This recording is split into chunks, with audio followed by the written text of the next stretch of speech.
Fala, povo! Seja muito bem-vindo para mais um vídeo. No vídeo de hoje a gente vai continuar falando sobre tipos de contrato de trabalho.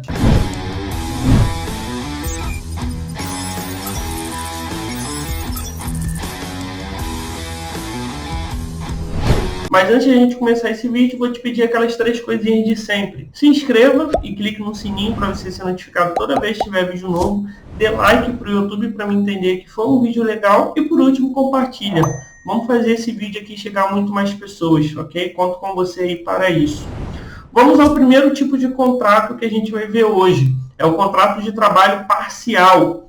O contrato de trabalho parcial é oficializado, por um acordo com um período inferior ao praticado do trabalho semanal de 40 horas, tá? Então, é inferior a 40 horas semanais. E o número de dias de trabalho deve ser estipulado no contrato, assinado entre empregador e empregado. O contrato precisa ser celebrado por escrito e nele deve-se indicar qual o período normal de trabalho por dia e por semana, em comparação ao trabalho do tempo completo. Então, qual é a diferença dele por tempo completo? Caso não tenha essa quantidade de horas trabalhadas por dia e por semana, ele pode ser considerado uma prestação de serviço no horário normal, tá? Então, no horário de 44 horas semanais. Então, é muito importante que você coloque essas informações no contrato, senão ele pode ser configurado como jornada integral e aí ele vai ter direito a todos os benefícios integrais que um funcionário normal tem, tá? E não só proporcional à jornada dele, que é inferior a 40 horas semanais. Tome muito cuidado com relação a isso. Lembrando que a partir das mudanças na CLT, esse tipo de contrato permite ao colaborador ter direito às férias, igual aos demais trabalhadores, ou seja, ele pode vender também 1/3 dessas férias, ok? Vamos ao segundo tipo de contrato, contrato de trabalho terceirizado. Esse tipo de contrato é estabelecido de empresa para empresa. O processo deve passar por uma prestadora de serviço que será responsável pela contratação do profissional de acordo com as suas necessidades, tá? Então, esse prestador de serviço ele vai contratar, na verdade, de acordo com a necessidade da empresa, da empresa que fez o contrato com o prestador de serviço. Tá? Então, ele que vai se encarregar de tudo e vai mandar o funcionário lá para a empresa para realizar a atividade. A empresa contratada é responsável por pagamentos ao funcionário que não são subordinados à empresa contratante. Portanto, o vínculo e a subordinação estão relacionados à empresa que presta serviços. O contrato fechado não precisa ter prazo, já que é a terceirizada que vai determinar o tempo de permanência junto à contratante. Mas o profissional precisa ser especializado na área em que for atuar, tá?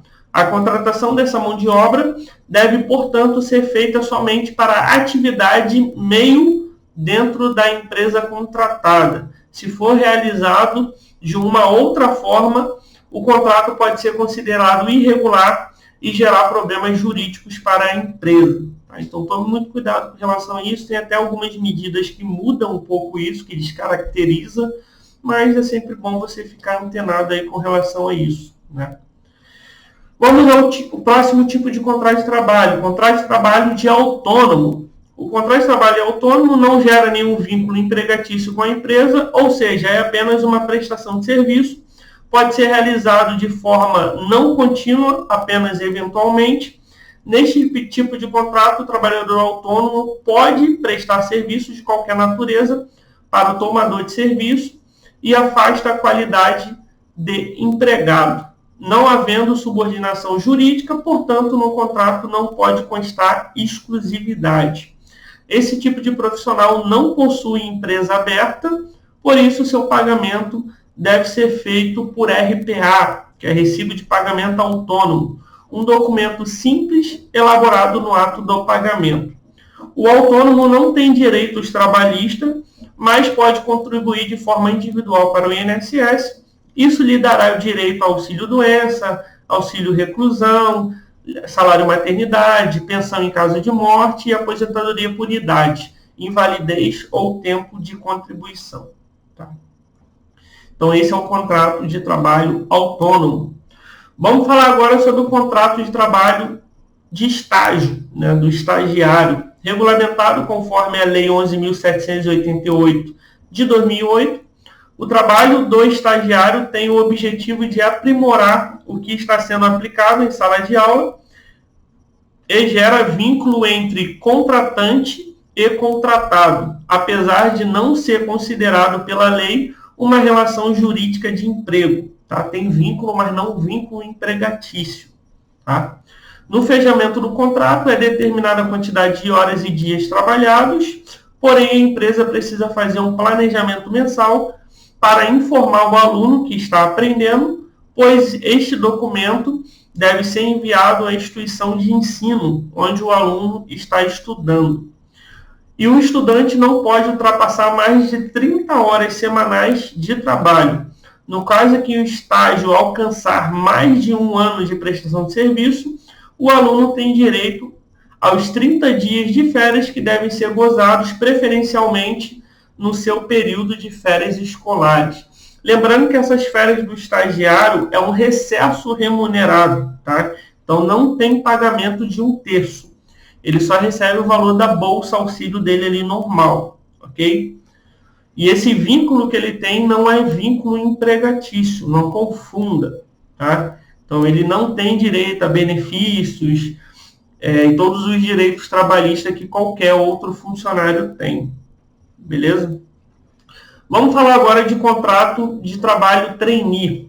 O contrato é destinado para os recém-formados que devem passar por um período de experiência dentro de uma empresa que o admitiu e pode ter ou não um tempo determinado. O contrato de trainee é entendido como outro qualquer, devendo usufruir de todos os direitos decorrentes de uma relação de emprego. A carga horária do trabalho deve obedecer às 44 horas semanais e 8 horas diárias. Não se pode confundir o contrato de trainee com o do contrato do estagiário, que tem uma relação trilateral entre estagiário, instituição de ensino e empresa. No caso do trainee, a relação trabalhista está diretamente ligada à empresa que contratou. Tá? Então é diferente trainee de estagiário. Trainee tem vínculo, estagiário não tem vínculo empregatício.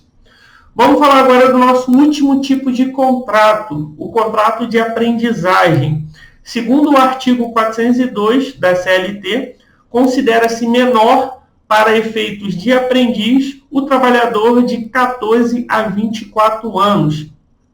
Vale ressaltar que quando se trata de uma vaga para uma pessoa deficiente, a idade máxima não se limita a esses 24 anos.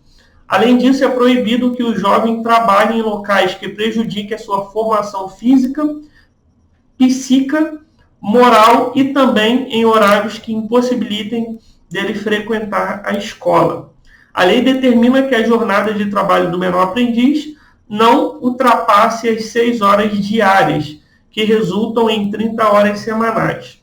Caso ele já tenha concluído o ensino fundamental, essas horas podem ser estendidas para 8 horas diárias, mas somente se estiverem inclusas atividades teóricas durante a jornada. Algumas regras importantes devem ser seguidas no processo de contratação de um jovem aprendiz. É importante atentar ao fato de que um contrato de aprendizagem deve ser um acordo especial em que o prazo máximo não pode superar os 2 anos. Esse limite também não se aplica ao aprendiz portador de deficiência. No contrato, é importante garantir ao menor um ensino profissionalizante que contribua para a sua educação e seu crescimento. Uma vez firmado o acordo, a empresa deve assinar a carteira de trabalho do jovem, garantindo-lhe também o pagamento da Previdência Social. Tá? Então, o jovem aprendiz tem direito, o mesmo direito que qualquer outro trabalhador, só o fundo de garantia dele que é 2%, não 8%.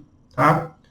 E lembrando também que as empresas são obrigadas a ter uma cota de jovem aprendiz que vai de 5% a 15%. Tá? O máximo é 15%. Ok? Bom, então aqui eu fiz um resumo dos principais pontos desses tipos de contrato, tá? E vim passando aqui para vocês na primeira aula e nessa aula. Peguei bem resumido os principais pontos e trouxe aqui para a aula para vocês, tá? Espero de coração que vocês tenham gostado, que eu tenha ajudado aqui vocês. Caso tenha alguma dúvida em qualquer tipo de contrato que a gente tenha falado aqui, deixa aqui embaixo nos comentários que eu terei imenso prazer de responder e poder contribuir cada vez mais aí para vocês, ok? Muito obrigado por esse vídeo, até o próximo e tchau, tchau.